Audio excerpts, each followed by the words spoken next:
Judgment Day coming for StephanSterns. It's a big development in this case. It really is on many different levels. We'll go through all of it and then tie it into Jen Sodto and what it means for the investigation into her potential involvement in all of this. Because once this step is taken, it's a game changer. It's a game changer on several different levels. We're going to talk about all of it. I'm Vinny Politan. Thank you for joining me here. Great to have you aboard. We are live streaming on Facebook, YouTube, Twitch, and X, Twitter, all at the same time. Taking a look at your comments. We'll get through them in a bit. But I wanted to start with a little bit of news on another story, another case. I just saw this come across the wires. Those of you familiar with the suitcase case involving Sarah Boone, guess what? Lawyer number 8 wants out. Lawyer number 8 wants out. So Boone from the suitcase case, don't hold your breath for that trial to happen anytime soon. Keep getting trial dates, keep getting new lawyers. She's apparently out of her mind, incorrigible. You see bits and pieces of it in court. If you've ever read one of the letters that she sent to the judge, you'll know exactly what I'm talking about. She is like totally off the ranch, and you wonder, you have to wonder, will that case ever be heard? Her defense may be some level of, kind of like the Farrah Fawcett burning bed deal, but it's never going to materialize because she is a horrible human being, number one, and number two, she's impossible to get along with. And each lawyer comes in, they come in wanting to do the case. These are people who have dedicated their lives to defending people who have been accused of crimes. This is what they do. They believe in the Constitution. They believe everyone deserves a defense. And that's how they approach it. And each and every time they end up in the same place. So lawyer number 8 for Sarah Boone in the suitcase case has officially filed a motion to get off and get out and get away from this lunatic. Too bad George Torres couldn't get away from that lunatic. Too bad. So that's a big news there. Great to see everyone. So the state attorney down in Florida has officially filed to seek the ultimate punishment against StephanSterns. In any case, this is a big step. This is a big development. This is a big move. It changes everything in the case, and it speaks volumes about what the prosecution thinks about the case. Number one, what they think about StephanSterns, obviously, is that there is zero doubt in their minds that he is the one responsible. Number two, from the papers that were filed, it seems to me they're very confident in the first case against Stearns, which is the one connected to what was found on his phone. Remember, 2 cases, 2 sets of charges, 2 separate trials are scheduled and will take place. It's not going to merge into one. There's going to be 2 separate ones. And the first one will be for what they found on his phone. That is a capital offense. Now, they are not seeking the ultimate punishment in that case. They are seeking it for the second case involving the unfortunate result of his actions and what happened to Madeline. So what's going to happen is there'll be a first trial.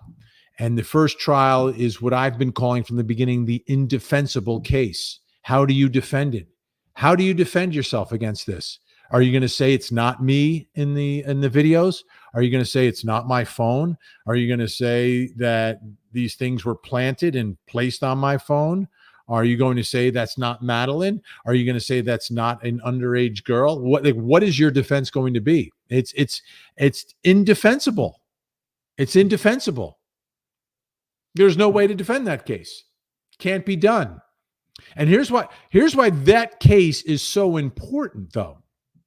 And while they did change the law down in Florida, I don't think anyone believes that it's enforceable because of a prior Supreme Court ruling about seeking the ultimate punishment for the SA crimes. Okay, the SA crimes aren't going to get you there. But what will is, of course, what happened to Madeline after her birthday when she was reported missing and disappeared. And we know that investigators believe they have the evidence to tie it directly to him, the last known person to be with her. Admittedly, the last known person to be with her. Like, I've seen it on body cam video, and I've seen it on TV interviews. Like, he said he's the last one with her. So they clearly can tie him. And the reason that the SA charges are so important is to seek the ultimate punishment for the other crime. You need aggravating factors. You need at least one, and you need to prove that aggravating factor. And the jury has to believe that that aggravating factor is enough to overcome whatever mitigation may exist after the conviction. And that aggravating factor is convicted of another capital felony. So if he's convicted on the first case, that is used as a basis for the ultimate punishment in the second case. Are you following this? So you get the conviction on the first one. You now can use that conviction against him when it's time for the penalty phase, when you convict him in the second case. And that is one way to get you to the ultimate punishment. They alleged 3 others. But that's an important one, because I think that's the one that will really convince and really move the jury. Because where we stand now, Court TV relaunched in 2019, and we came back, and Florida has had changes in the laws a few times through the years in how they decide and they administer the ultimate punishment, what the requirements are. But regardless of what the requirements are, the reality right now that I've seen in Florida is that it's much more difficult to get there. Much more difficult. Now, right now, there's a case on Court TV that may very well get there. If you've been watching that, the guy with all the tattoos on his face, Wade Wilson. No defense there, no redeeming qualities whatsoever. So they may get there in that one, but it's tough.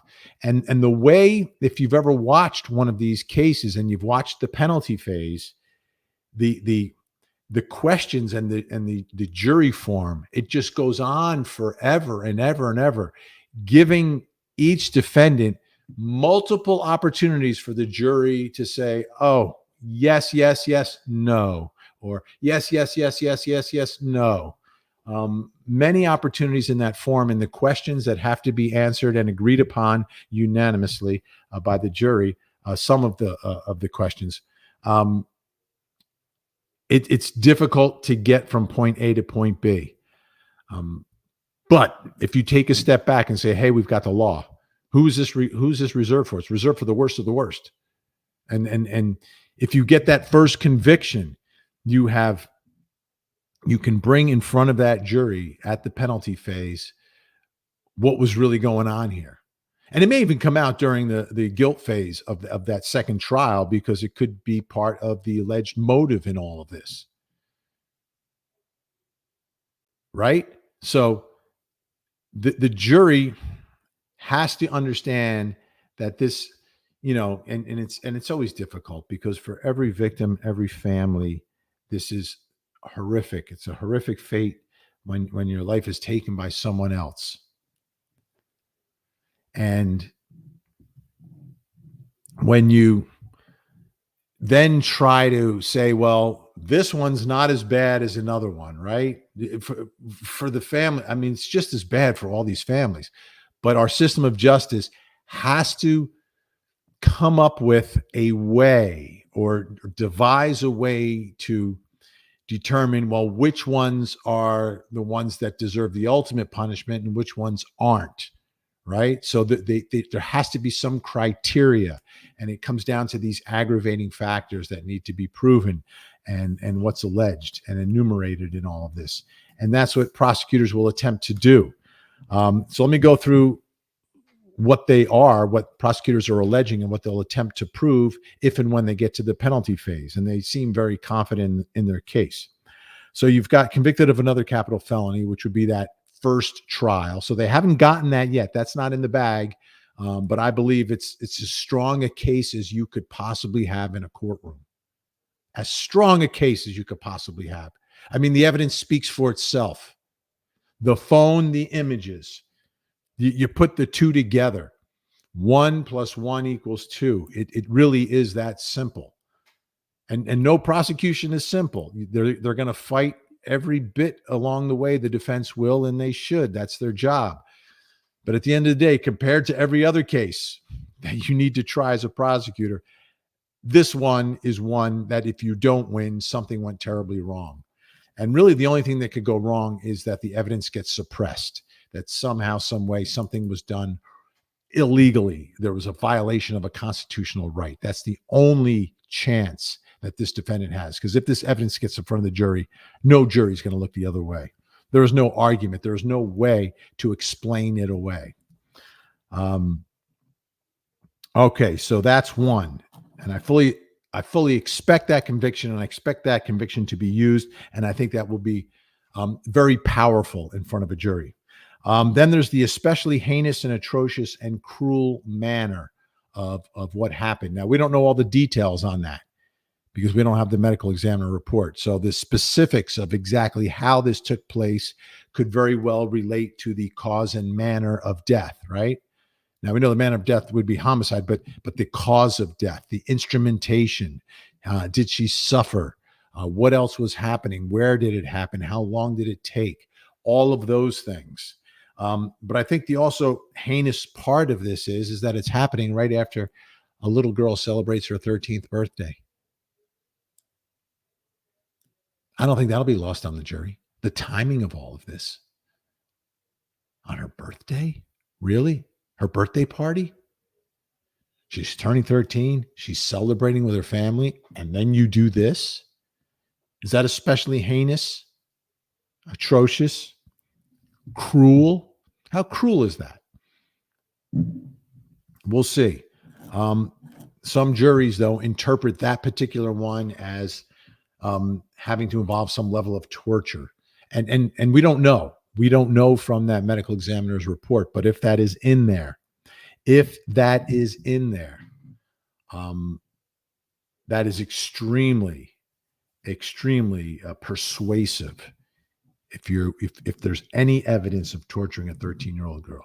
And this is kind of like what we're seeing in the List case, in his little checklist. He was doing that to his Vicks, and part of his checklist was to erase any evidence of it because he knows what an aggravating factor it is in all of this. Okay, this next one is where his own words and Jen Sodto's words will be used to bite him. And I'm loving this. I'm absolutely loving this. Because the way when she went missing, he portrayed himself as her stepfather. And then in his interviews, he's talking about how, she always comes to me when there's problems. She comes to me. And Jen Sodto calling him stepfather and talking about being a family unit. Well, guess what? That is an aggravating factor. That gets you closer to the row, baby. That gets you closer to the row. That particular fact. If the victim is vulnerable because the perp is in a position of like familial authority as a parent. So as a boyfriend, you probably don't get there. As the abuser, you don't get there. But when you're calling yourself, I'm the stepfather, she comes to me and I said, I love you. She said she loved me. We love each other. And then Jen says, oh yeah, her stepfather. All of that can and will be used against him as another aggravating factor. Okay. And then the final one, the act took place while attempting to commit aggravated child abuse. So in the attempt to commit. So now, what does that tell us? What does that tell us perhaps about what really happened here? Was there another attempt at SA going on at the time that all this happened? that aggravating factor tells me, oh, yeah, yes, indeed. Yes, indeed. Maybe she was fighting back. She was resisting. And that's what happened because she was 13. She said, I'm not a kid anymore. I'm not a kid anymore. You can't do this to me. You can't do this. No, no, no more. No more.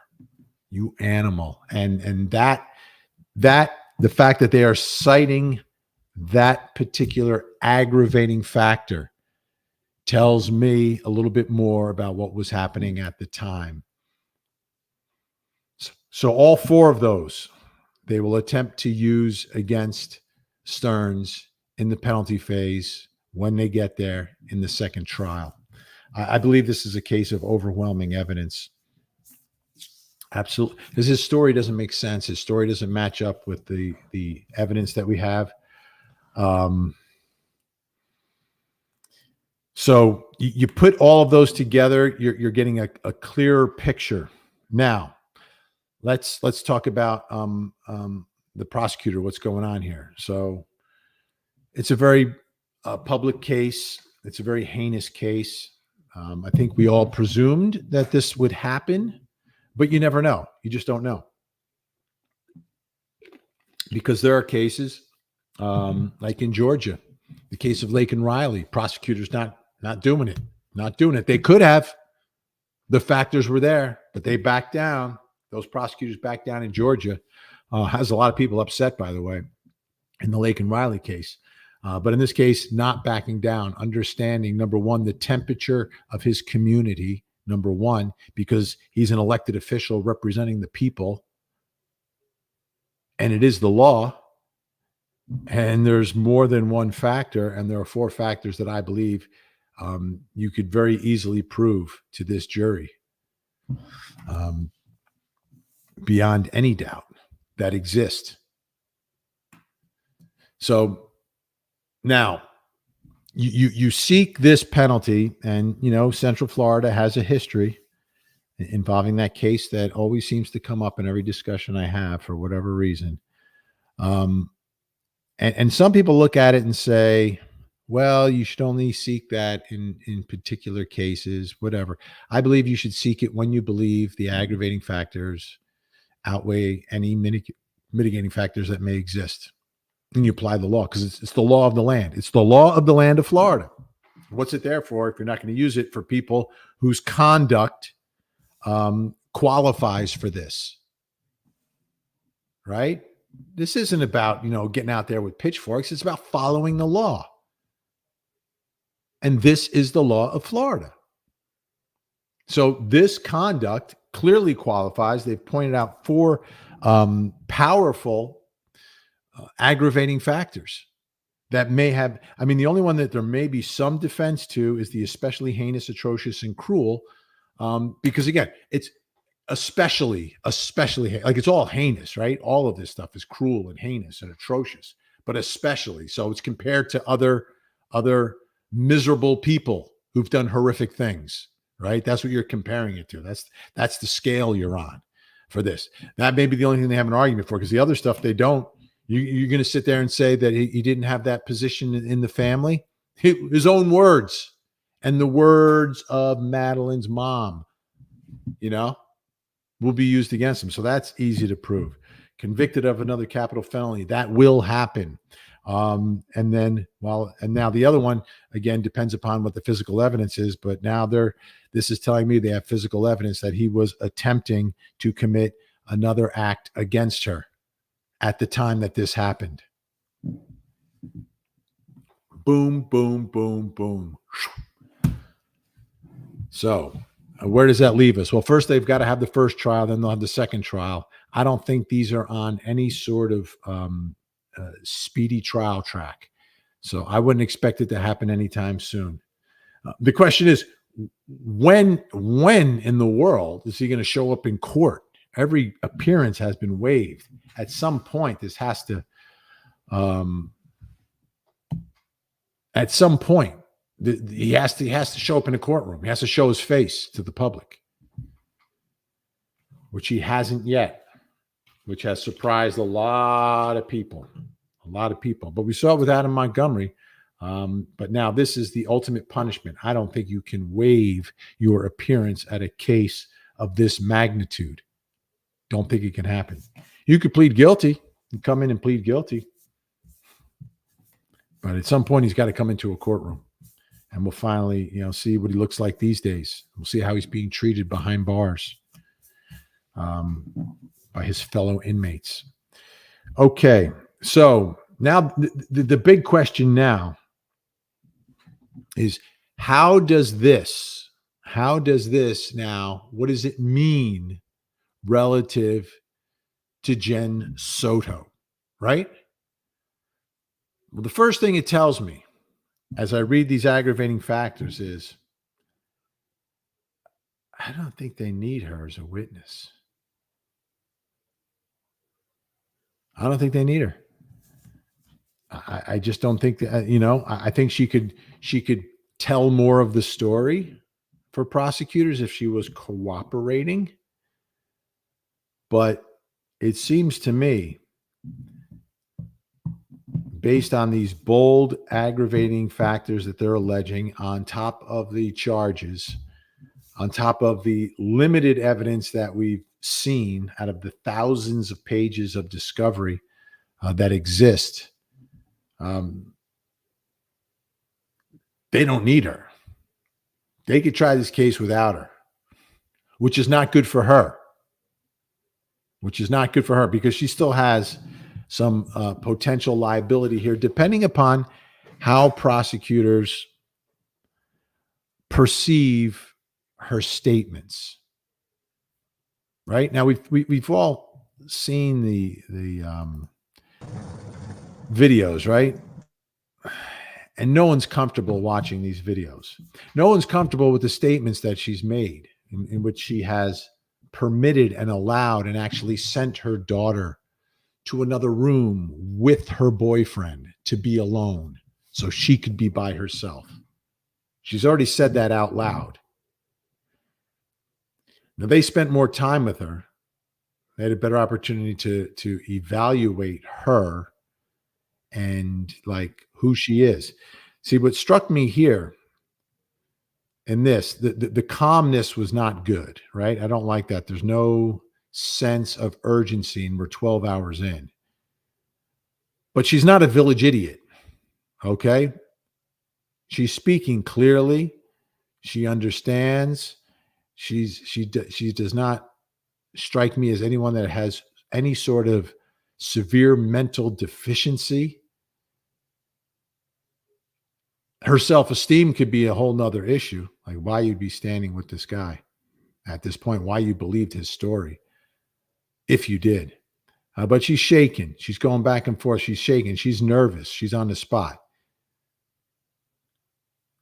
But are you nervous because your daughter's missing? You're nervous because now you've got to tell the story. But what's this? What is this? There's not that level of desperation. And it really, really bothers me so much because I've interviewed other parents in this situation, and I've seen and heard the desperation in their voices, in their actions, and what they're doing. And it's just not here. I don't know her baseline of what she is. But what I do know is now, if they want to charge her, they could just charge her. They don't need to charge her to get a deal because they don't need her testimony. They don't need it. They may want it, and they may not charge her because they just want to subpoena her and have her testify about the story. All the things that he said to her.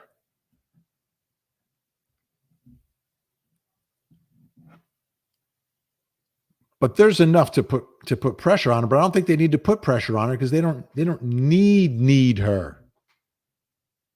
They've got enough from the results of the medical examiner, from the results that they've gathered, the digital information and the physical information, and even eyewitness information. I mean, everything just adds up and fits together very, very easily. Very easily. And we haven't even seen it all yet. This is just from what's been made public. It fits together perfectly for the case against him. And is there anything that he said or done that would make you see him in any different light? No, it just does not exist. It doesn't exist. So this is bad news for her if she gets charged. They don't need to give her a deal. They can just go after her. They can go after her after all of this, depending upon what the charges are and what the statute of limitations is.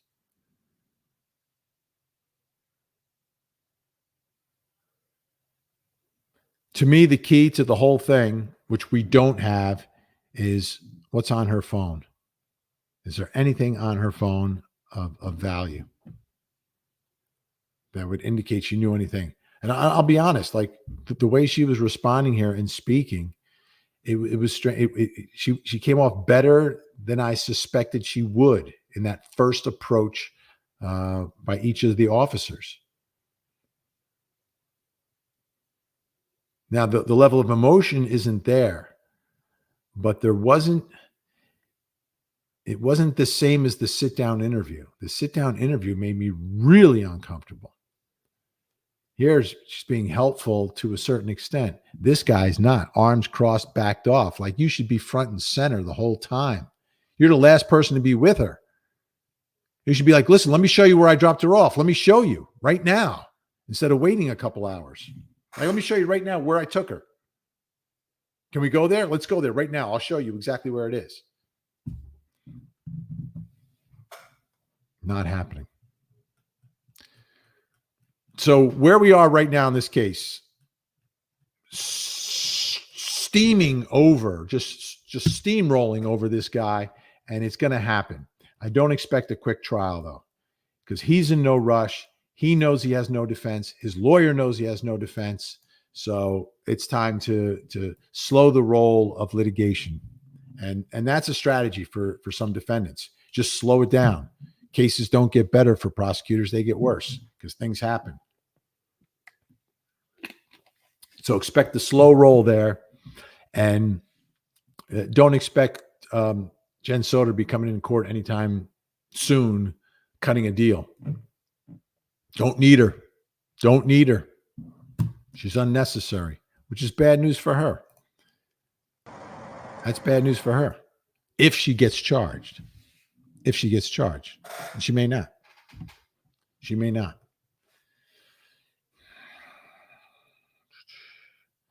All right, let's see who's here. By the way, Gen X, Frankie Figs, Melly, keeping law and order inside the madness that is our chat. Be nice. I don't necessarily I see a case like this. I don't think people are going to be disagreeing about much. I don't think they're going to disagree about much on this one. Some cases are just like that. They just are. Melly, let's start it off right. Make sure, thumbs up, folks. Like, subscribe, and share. Please, please, please. Make sure you're liking. Make sure you're subscribing on YouTube. Facebook, make sure you're sharing. Same thing on X. Make sure you repost it. All right, Frankie Figs is here. Little bit, Sonia. All right.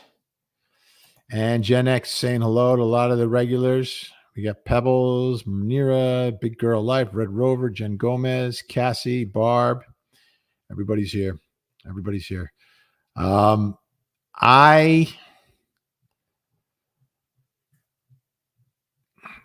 The longer this goes on, the less likely I think it is that she's going to get charged. I think they're just focused on the big prize right now.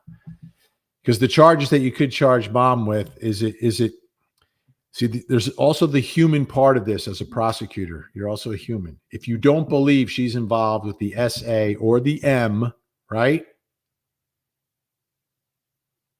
The SA or the M, she's not involved with either one of those.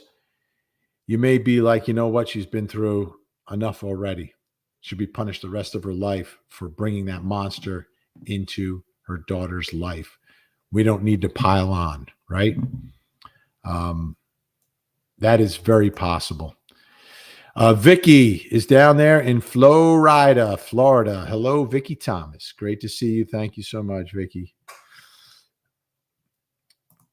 Justice for Madeline from Vicky. Absolutely. And and the question is, Will it be full justice? Will it be full justice? I think that's the biggest question.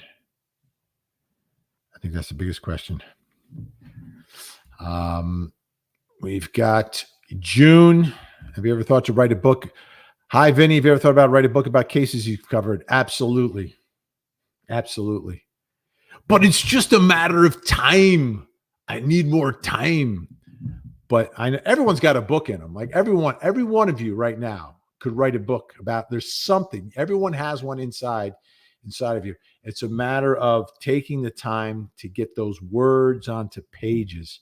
And it takes time. But June, I trust me, y'all will be the first to know when that book is written. Carly McBain, thank you, Carly. That's a cool picture. Appreciate it. Thank you for your support. Michelle, I believe he'll get convicted. He'll receive the ultimate sentence, but how long will he sit on death row while we're feeding him and taking care of him? Well, that's part of it. They try to move things along a little bit quicker, but once you end up on the row, right, you're entitled to every potential appeal and you get them all for free, right? So that's one reason why sometimes people don't seek it in some jurisdictions. But to me, that it's a different, see, and this was explained to me. I had some experts on my show years ago on Court TV. By the way, 8:00 tonight on Court TV. But I had guests on my show who described and they studied this and they spoke with people. There is a difference between life and life on the row. Life on the row is so much more connected to actual punishment, regardless of when the ultimate punishment comes. Day in and day out, it is punishment. It is isolation. Life in Gen Pop is a life, right? It's not the life that you and I are living or would ever want to live, right? But it is a life. There is socialization. You wake up, you have things you want to do, people you're going to talk to, things you want to accomplish, things you're working on. Life is a life. Life on the row is punishment. I always thought there should be a third option, right? Because I know a lot of people are against, I hate it. And I call my third option, I call it life row, where you live the way they live on the row now, but you never get the ultimate punishment. You just stay there until the end, until you're however old you are, by yourself every single day, lacking human interaction. Why not? Why is that not an option? I don't know. I think it should be, especially for the states that no longer have it. That would be a better option than life without parole, because life without parole is still a life. They're living a life. They're socializing. They're networking. They're scheming. They're doing whatever they're doing. They're just doing it in a different society. But how about creating life row? Sally M., we haven't seen Stephan in court yet. Can SS waive his pretrial appearance on July 10? I pray not. Thanks for the coverage as always. Sally M., watch my show tonight. That is one of the questions that I will be asking Judge Belvin Perry. Because it's gotten absurd now that he has not appeared. It's gotten absolutely absurd. He needs to appear. So the Honorable America's Judge Belvin Perry on my show tonight will answer that question. Dawn Caruso, Vinny, do you think the mental health of the jurors will be affected by these trials, the things they see and hear? Oh, absolutely. And I think that's something our system of justice, I think they do it in some jurisdictions, maybe not all. Some post-trial counseling for people who've been through this. It's not easy. It's traumatic. For some people, it's not, but for many, it is. And I think we owe our jurors more than, $15, $35 a day, whatever it is. They deserve more. And I think it will. Think about the jurors in Idaho, what they're going to go through. The jurors in this case, what they're going to see. How about the jurors in the first case that have to, both cases, they'll probably see them, but all those images, they're going to have to look at them. They're not going to be displayed for the public, but they're going to have to look at them. They should be able to get some counseling afterwards. Absolutely. There should be services in place in every court. And Everyone talks about the cost. You know how much money our government wastes on other things? Give me a break. Give me a break. Cost should not be a consideration when it comes to seeking justice and taking care of victims and taking care of jurors. Why is that even a consideration? There's so much other money. It's like a teeny tiny little bit of money we're talking about compared to how much money these governments waste. Thank you, Dawn. Kayla Nicole XX. Hi, Vinny. Watching from New Zealand. How about that? You should visit here sometime. Do they allow visitors? I know you shut it down for a while, but I guess it's back open. It's on the list. Is it better than Australia is the question. Kayla, is it better than Australia?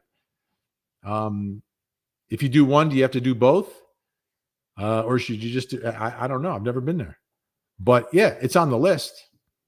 It's on the list. Thank you, Kayla. Denise Stewart.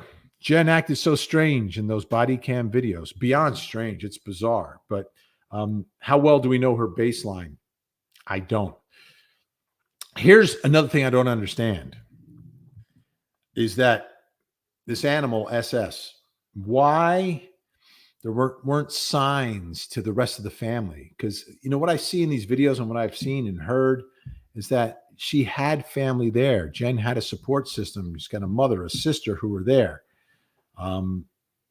So clearly there's interaction. Like, they didn't sense anything was off with this guy? You know, if she's in denial and she's got low self-esteem, you know, sometimes like your sister, your mom will see something.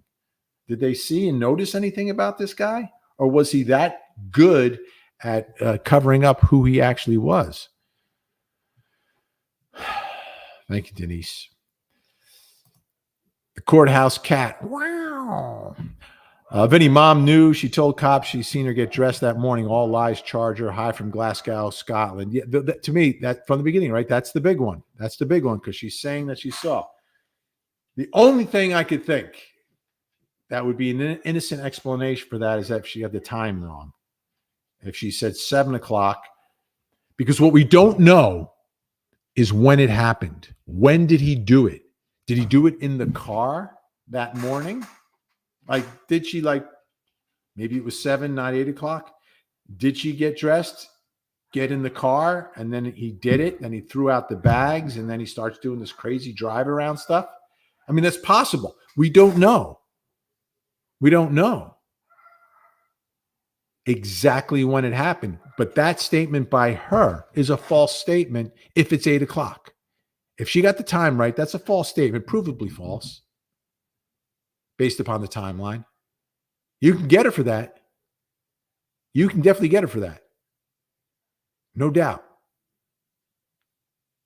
But the question is, was it like, it's around 8 o'clock or was it 8 o'clock? Because every 15 minutes counts and changes the equation in this case. Right, I want to show you what you're looking at right here.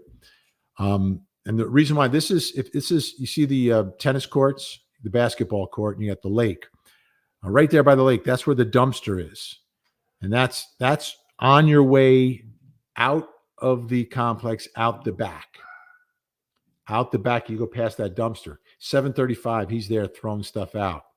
We believe she's in the car at that moment. So did it happen just before that? Just before that, did it happen? Like, did it happen at like 7:10, 7:15, 7:20, 7:25? And then immediately he's like, oh my goodness, what am I going to do? Now I got to throw out the backpack and I'm going to pretend I'm dropping her off somewhere. Is that when it happened? Or did it happen way before then? If they can pinpoint proof of when it happened, then that statement becomes much more significant and problematic if they determine, if they know that the TOD is well before the morning hours, like that night, if they have evidence of that. We haven't seen it yet. Thank you, Kat. Laura Wagner. DP doesn't have to be unanimous anymore in Florida. Correct. Doesn't matter, though. Doesn't matter. It's the jurors who just have not been able to go there as often as they used to be able to. They used to be able to. Get that, like all the time.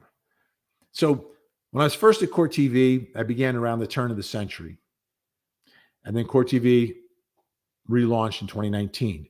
That first time around, Florida cases, I mean, it was only Harris County, Texas, that it would be more automatic. But something has happened in the DNA and the way people are looking at these stories and these cases, because people who have not even fought it, have not gotten it. In the last 5 years that I've been covering these cases out of Florida. Now this one should, right? It should. But it's not just the law. It's the way people are perceiving the penalty itself that has slowed it down. But this guy's got nothing. I mean, he's got nothing. Nothing. And everything else is just so far tilted in the other direction. The nature of what he did, the relationship, how he did it, and who he did it to. Thank you so much. DZ, just a little something. Just a little something. I'm sure there's more context to that, but I don't have it. Thank you, DZ. Denise Stewart, I feel like the only time he talked on the body cam videos is when they asked about Madeline's appearance or how she acts. Like he loved talking about her. Oh, yeah, the birthmark. She has this beauty. I didn't call it birthmark, I called it beauty mark right here. She has this beauty mark. He was very quick on that. Very quick. Other than that, he's back to like this. Right? You're right on, Denise. And that tells you about what's going on here. He didn't want to get caught, by the way. Did not, but, you know, just not good enough. Okay, this is a big question. Invisible Vicky asking, where is Jen? She seems to have disappeared. Well, I'll ask again our reporters who I have on tonight from down in Orlando, connected to everything. But they believe she's there. She is there. She's absolutely there. Just keeping a very low profile. And I understand keeping the low profile. What I don't understand is at the moment you find out that this animal has done this to your daughter and they show you pictures of it actually happening, your reaction is not anger, outrage. I don't know. I don't know. He is a coward.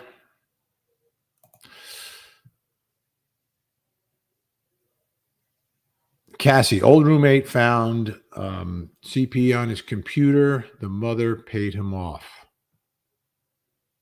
Yeah, I've heard about that.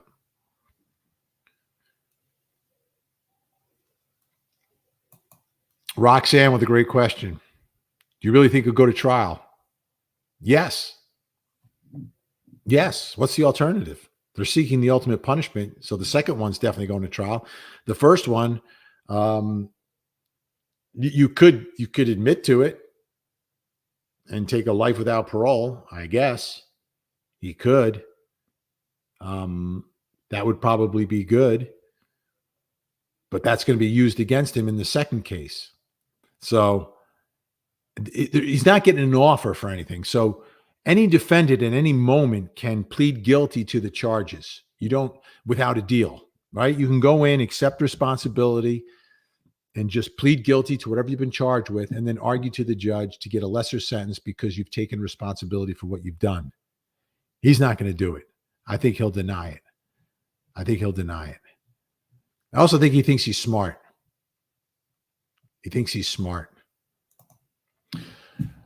June, there was a huge red flag. Mother said to officer, "Hey there," and spoke about details. When they woke up, left her to school. "We didn't hear my daughter's missing." Parent repeats it relentlessly for help. Yeah. Yeah. And I'm looking at her right now. Where's the desperation? This is 12 hours in. This isn't like 1 hour she might be at a friend's house. She's checked all those spots already. She knows she didn't go to school. She knows she's not at any of her friends' house. So she knows she's missing without her phone. She knows that at that point. Sue Forte. Vinny, in all horror and sadness of Madeline's case, this is good news for justice. Absolutely. Absolutely.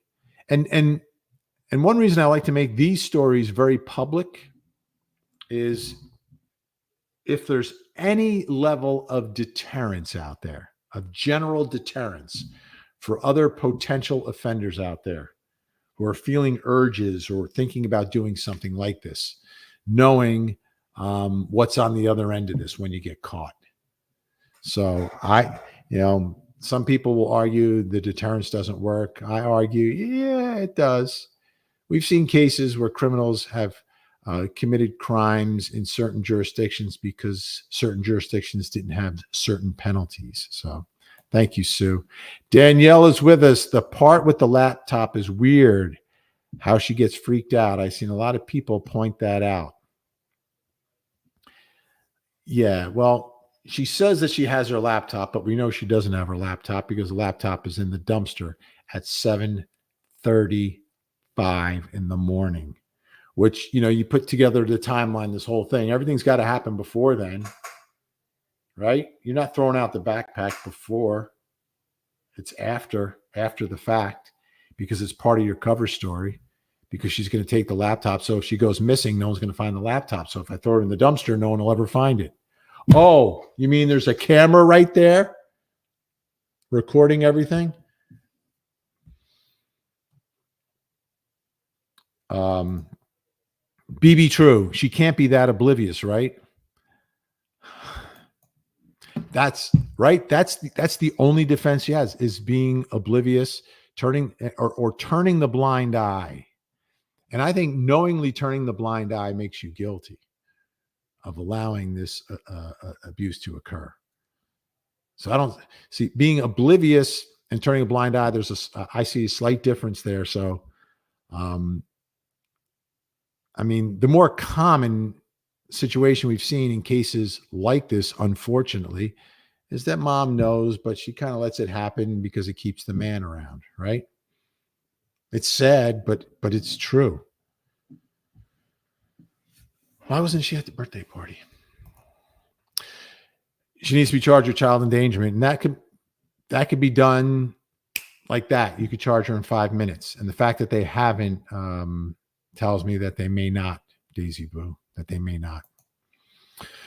Denise Stewart, yes, especially since they have said she would never run away, and this isn't like her. I could see it different if your child had run away in the past. Well, what's interesting is that running away was actually a potential part of this. Like if they never find her, right? Let's say they never find her and they charge him. What's the defense going to be? She ran away. She was telling her friends she was going to go live in the woods. Right? They would have used that. That would have been the centerpiece. Now the centerpiece is the unclear, blurry video of some child that's near the church parking lot. That's the centerpiece of his defense. But the centerpiece of the defense would have been her telling her friend that she was going to go live in the woods when she turned 13, because she just turned 13. It would have been a runaway case, but it's not a runaway. So they found her. Thank goodness they found her. And it was the publicity of the case and witnesses coming forward that helped. Absolutely helped. They tracked him down. That's why I believe, any sort of publicity on any of these cases is important. Tracy. Hi, Vinny, watching from Manchester, England. Thank you. Oh, looks like you got some cuffs on. Sorry, Tracy. We got to see if we can bail you out. But thank you so much, Tracy, for watching. It must be a little bit later there. Actually, pretty late in England. Daisy Boo, if the Crumblies get charged, so should she, albeit maybe lesser, unless she assists the prosecution. Justice for Maddie. Yeah. Is she currently cooperating? Is she currently she could be. And if she is, she could be cooperating without any deal, just cooperating, saying, yeah, I'll give more of a statement. But she may have lawyered up as well.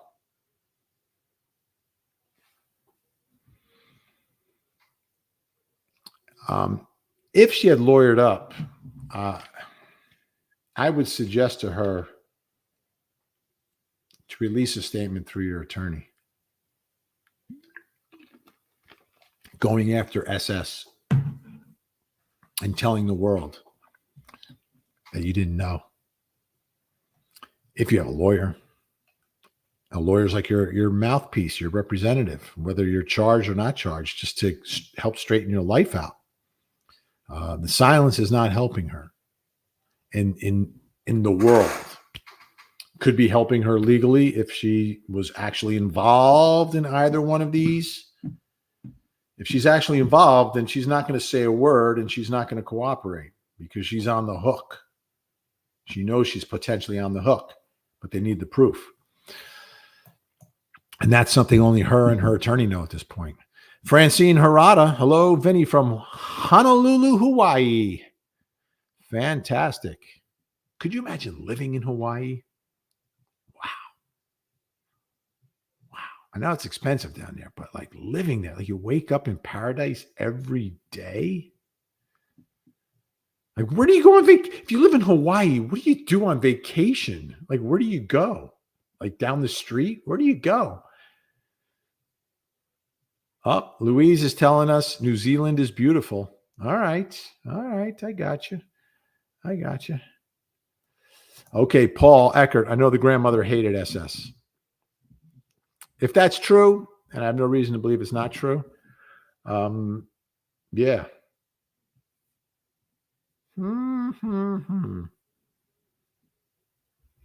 Here's the thing, though. Like, you're a parent, and even if your child is an adult, you can't tell your child not to be with someone because that's just going to make them be with them more, right?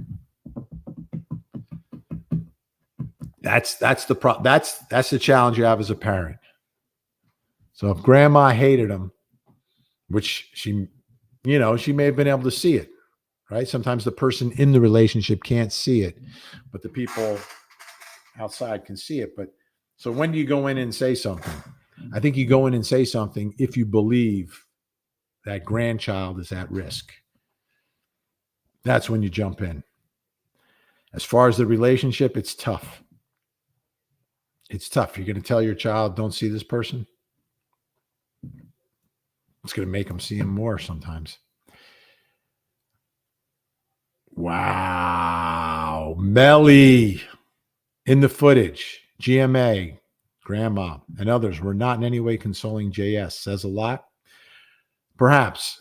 We don't know what has taken place in the 12 hours leading up to this moment, or the probably less than 12 hours. At that point, it's 4 or 5 hours leading up to that point that she realizes or is telling people that there's a problem that she's missing.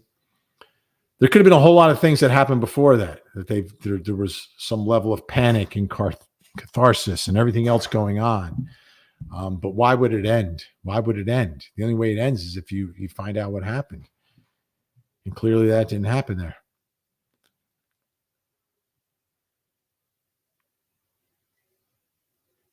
Ooh, Jadzia, 1969. A hotel key log is mentioned in the latest documents. I was already pretty sure she didn't make it home from her birthday party. Now I'm certain. Okay. If, right? If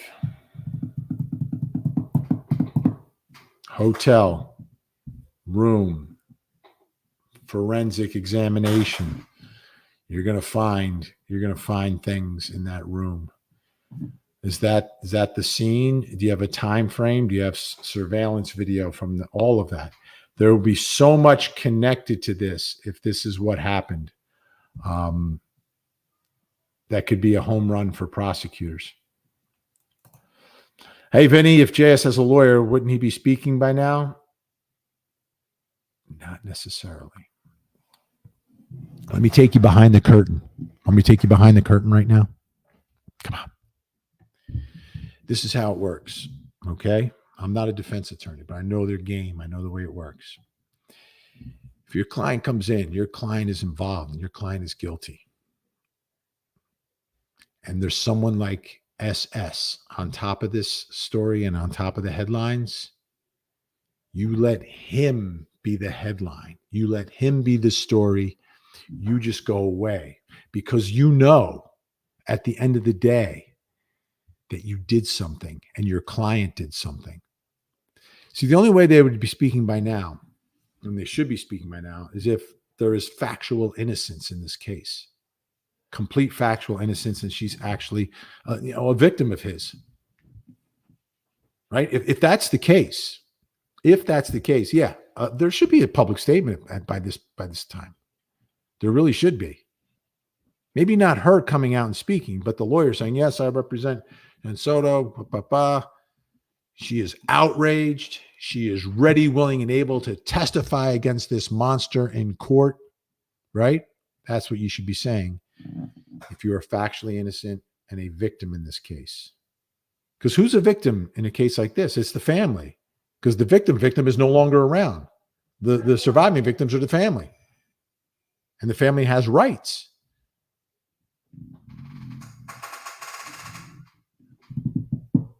And if you're innocent, I mean, you can keep a very low profile, but if you have a lawyer come out and speak.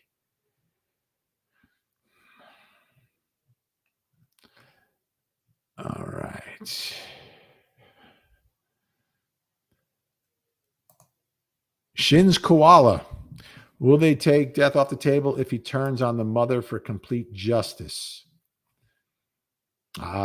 This is a question a lot of people have been asking and a lot of people have been talking about. One moment. I'm putting on my prosecutor hat right now. If I'm the prosecutor, the answer to that question is no. No way. No way. I don't deal down in a case. I just don't deal down. I only deal up in a case. I'll take someone down here to flip to get somebody with more responsibility. I won't take someone with more responsibility. Because the other thing is you've got to believe what he says. You have to believe what he says. He's going to be the worst witness ever. The worst witness ever that you could have in a case. So you have to bring more to the table. He's got to bring tangible evidence that would inculpate her for one of the two top charges in these cases, for allowing what was happening on the phone or for what ultimately happened to her after her birthday party. If she's connected to that and you have tangible evidence to inculpate the mother, okay, now we can talk. Now we can talk. But if it's for anything less than that, without corroborating, irrefutable type of evidence, like a text message or a piece of physical evidence that absolutely ties her to all of this, no deal. No deal. Great question. Susie Style with a super sticker. Look at the stylish hairdo and outfit that Susie Style has on today. That picture, that's awesome. Thank you, Susie. Sherry Mathis. Vinny, do you think Jen deleted everything off her phone? I think that SS killed her after her birthday party was over. If Jen's deleting anything off the phone, that is nothing but trouble. Nothing but trouble for her. And I haven't heard anything about that. We know what he said about his phone, his accidental factory reset. But if she deleted anything off her phone, no. I can't imagine. If that was the case, I think she would have been charged already. How about that? I think they would have charged her with something if that was the fact. June, there are people who don't see children as we do, even if they don't participate in SA. I've seen that. Statistical data show it. Closed families. Unfortunately, yeah. That's the unfortunate reality we live in.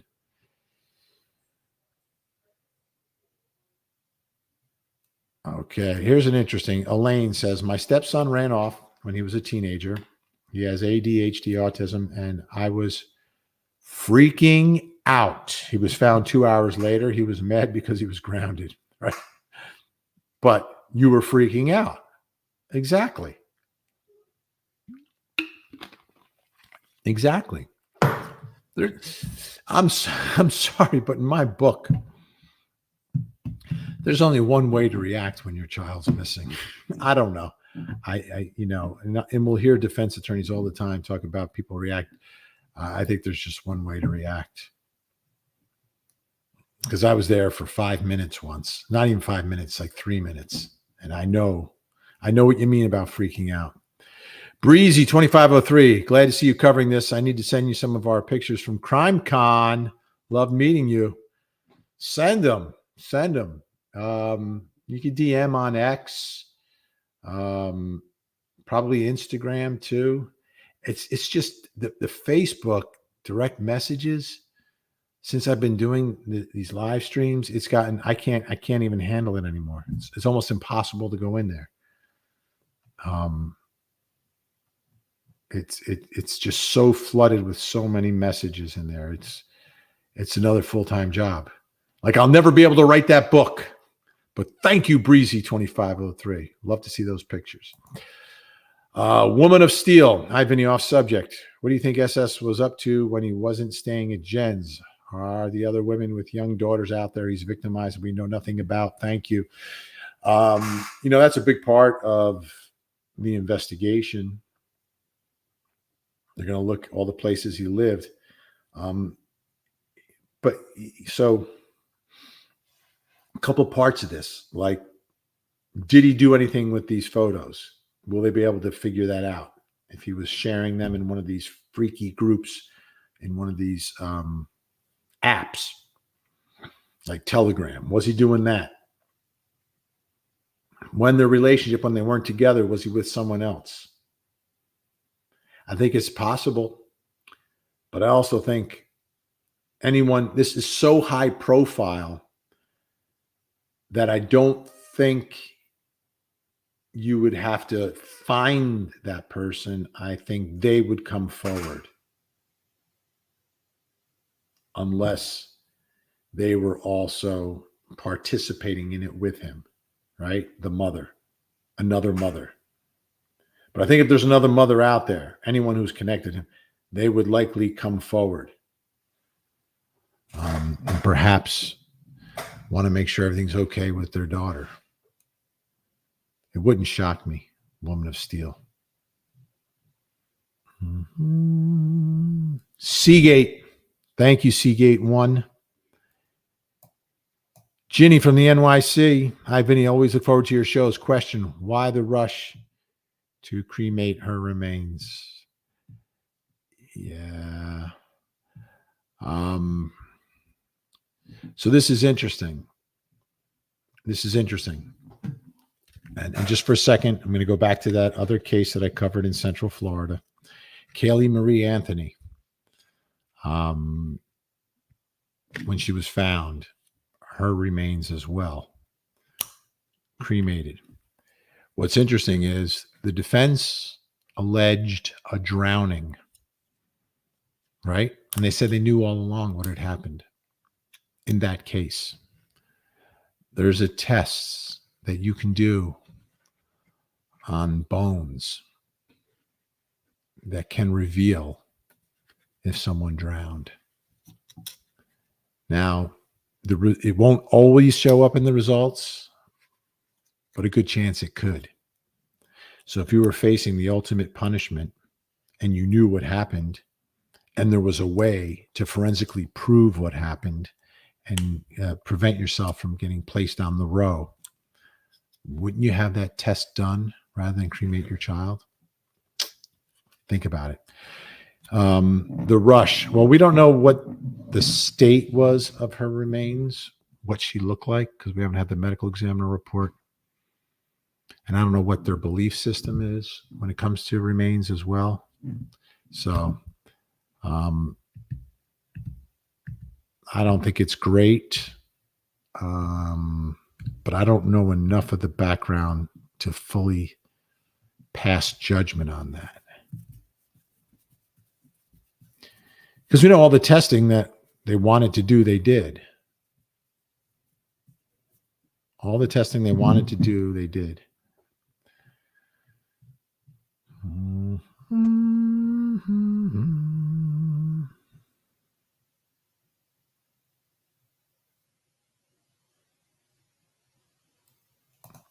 Christina makes a big point. There will be hatred for Jen through this trial, whether right or wrong. What's her life like after this? Yeah. Well, but she has an opportunity right now. She has an opportunity, if she's even concerned about her own life, right? I don't know where she is mentally. But if she's in any place, the way you have to turn it around. And the only way you turn it around is by coming forward. And I don't think she's going to do it. Nancy with a question about Sarah Boone. At the top of the stream today, I talked about the suitcase case. Sarah Boone looks like lawyer number 8 is filed a motion to get off the case. Why are they letting Sarah Boone rule the court? Well, it doesn't matter. She's in custody. She's going nowhere. She's only hurting herself. She's putting off her own trial. So she's not going anywhere. So she may end up serving her entire sentence before the trial. It's possible. It's all possible.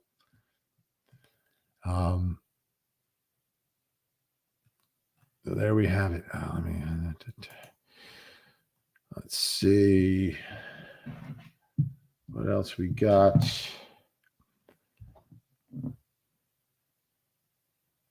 Just checking something. Just got a note from work. Just got to check it. Okay, good. By the way, we got more than 3,700 right now on is it Tuesday? Tuesday afternoon.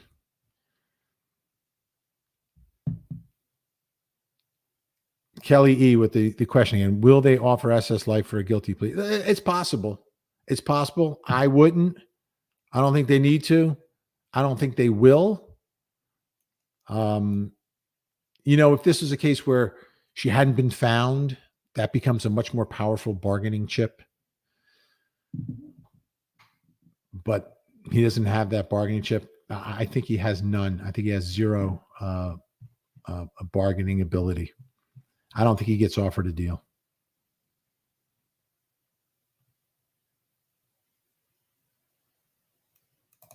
And I'm the mom. That's why. Prosecutors know what they're doing. They do not need JS testimony for anything.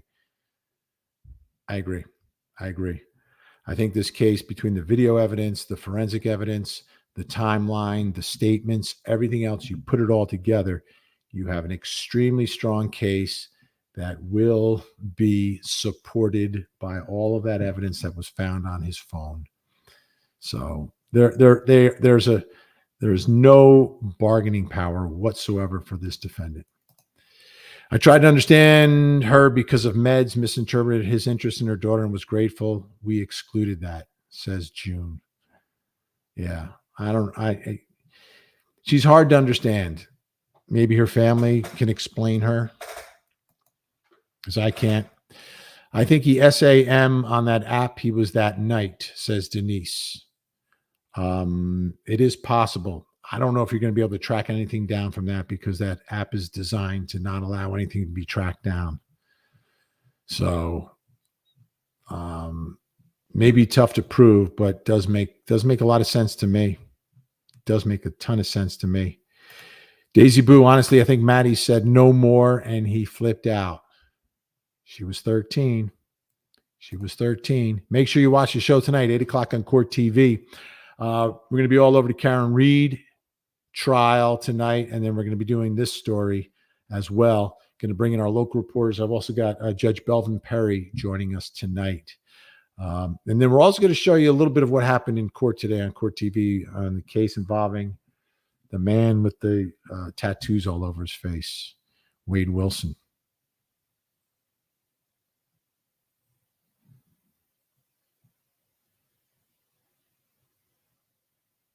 All right. It wouldn't be a show without McSpunky, right? It just wouldn't be a show without McSpunky. All right. Let's see where we are. Get over here. All right, folks. A lot happening. All right. So, where are we? Oh, I'm just looking at a bunch of things. So, I've got to go. I've got to get ready for tonight. All right. 8 o'clock Court TV. That's where I am. We'll be talking about this story. We'll have some extra information I didn't go through here. And some great guests to give us insight and analysis. I've got to save the voice a little bit. Just got to save the pipes a little bit. But I appreciate everyone coming on. Tomorrow, maybe back tomorrow, depending on what happens on the cross-examination of Troopa Procta in the Karen Reed case. So we may have to talk more about that tomorrow. But that's it for now. I am getting ready. I got a bunch of emails I just got from folks at Court TV, so I got to jump on that. Thank you again. I am here. Hit the like button. Come on, right now. 1, 2, 3. Hit it. Please share on Facebook and on the other Twitch, and X. And you can comment on all of them. I look for comments from all of them. Like Lynette watching on Facebook, she is no victim. Aaron, I missed this entire live. What's up? Aaron, what's up? You look a little blurry. I watch tonight. Court TV. Watch tonight. You'll catch up on everything.